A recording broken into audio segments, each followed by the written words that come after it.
Hi everyone, this is Sandeep. Anand. The single most important factor to be a successful entrepreneur or an investor or a businessman is patience. Patience is virtue when it comes to the world of investing and business. All of humanity's problems stem from man's inability to sit quietly in a room alone, so said the famous French philosopher Blaise Pascal. There are people who are inherently born with a lot of patience and temperament, and I was certainly not in that camp. I was not wired with the right amount of patience and temperament. And the good news is for people who are not wired naturally, inherently, it can be practiced, it can be cultivated. Patience can be cultivated in practical ways, and I have practiced this a lot. Now, I will leave you with three practical ways on how to cultivate patience, and here are those. Now, before we start the presentation, it's a good idea to see a couple of powerful quotes from the two legends of investing, right? So, here is what Charlie Munger talked about how he related patience and investing. He says, if you took our top 15 decisions out, we would have a pretty average record. It wasn't hyperactivity, but a hell lot of patience. You stuck to your principles, and when opportunities came along, you pounced on them with vigor. Charlie Munger. This is he talking about the ability to stand patiently and wait for the right opportunity. And Buffett says, the stock market is a device for transferring money from impatient to the patient. That's a very powerful quote because activity is the number one enemy in long-term investing. Now, here with these two powerful quotes, let me also bring two more quotes from two other legendary investors. Seth Klarman said it: "Value investing requires deep reservoirs of patience and discipline, and that's all you need. And it's all about temperament." Lau Simpson, who ran Geico's investments portfolio and was a partner with Buffett, he said, "We do a lot of thinking and not a lot of acting. A lot of investors do a lot of acting and not a lot of thinking." So this is he talking about inactivity in the markets and time to think, right? Now, what is patience? As per definition, dictionary definition, it's the capacity to accept or tolerate delay, trouble, or suffering without getting angry or upset. So it's a state of mind and can be cultivated. Now, there are so it is about accepting the delay, ability to accept the delay, and tolerate the trouble or suffering or the urge without getting angry or upset. So that's about patience. There are three practical ways to cultivate patience.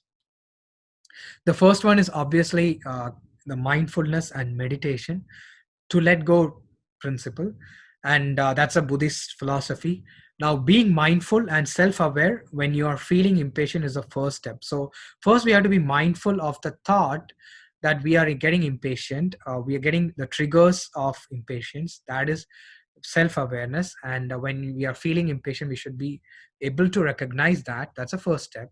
Then start making a conscious effort to respond to delay, difficulty, anger differently and rationally. So our response should be tweaked or fine-tuned, in a way that we don't tend to act in the direction of impatience. We should be acting differently and rationally.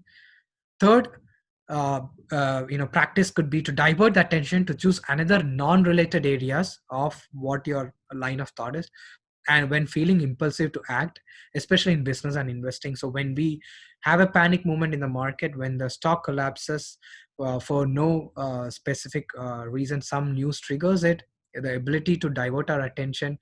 Pretty much it's not a good idea to track day-to-day movements of stock prices, although it's so attractive to do that, it's so addictive to do that, it's a good idea not to.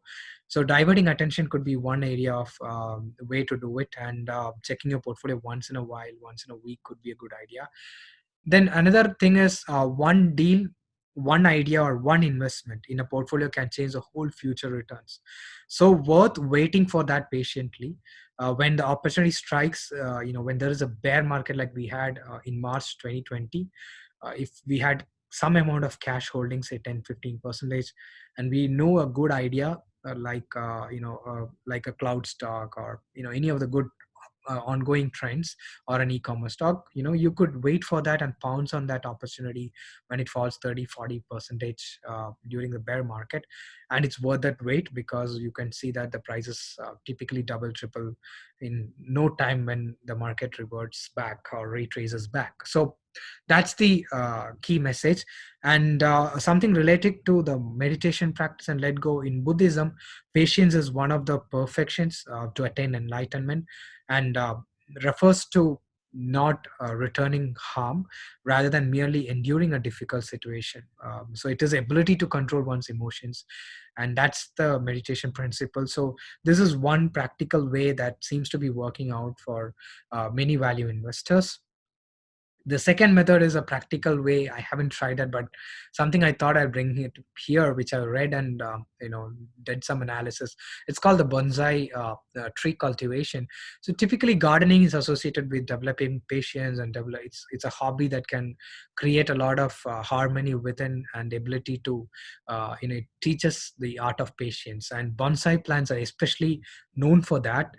They are seen in the homes and gardens of people usually, and bonsai cultivation teaches the art of patience. There are a couple of websites if you were interested in this to see the art of cultivation bonsai trees. And why this particular tree? Because there is no shortcut to speed up the growth of this tree. And to care and grow your plant, you will need to master patience, which can be as much needed state of mind in this age of shorter attention span, the digital world.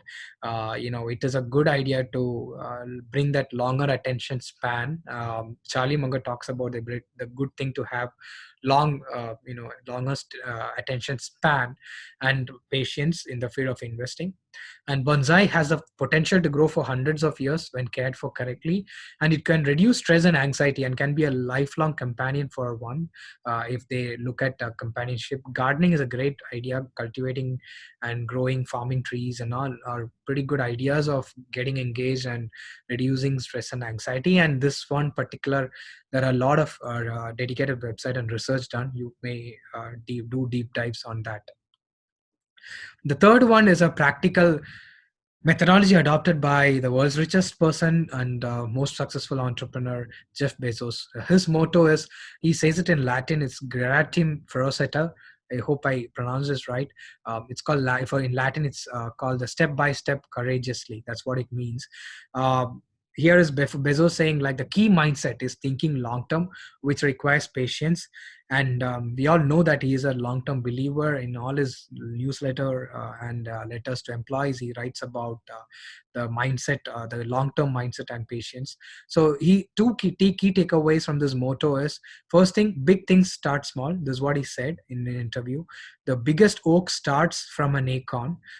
Says Bezos, you got to be willing to let that acorn grow into a little sapling, then finally into a small tree, and then maybe one day it'll be a big business on its own. We all know what happened, and he just walked the talk with Amazon, with AWS cloud, and with his space venture, Blue Origin, all of that. I mean, the long gestation periods worked for him, and we better give some attention to his advice here, his motto.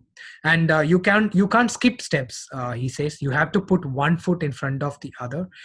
Things take time. There are no shortcuts, but you want to do those steps with passion and ferocity. Good takeaway for all youngsters, who wants to establish businesses, who want to venture into entrepreneurship. We cannot skip steps. Even in investing, Warren Buffett says, they want to target fewer high steps and not go for 10-foot bars to jump. They want to take 1 or 2 foot each. So investing also works in a very similar way if we have long-term mindset and patience, because businesses take time to become big, grow, and we have to give that time and not get perturbed by the market movements day to day. And for that, patience and inactivity and thinking are the key ingredients. So I thought I'll share this practical ways of cultivating patience. Hope this was helpful. Thanks for staying with me.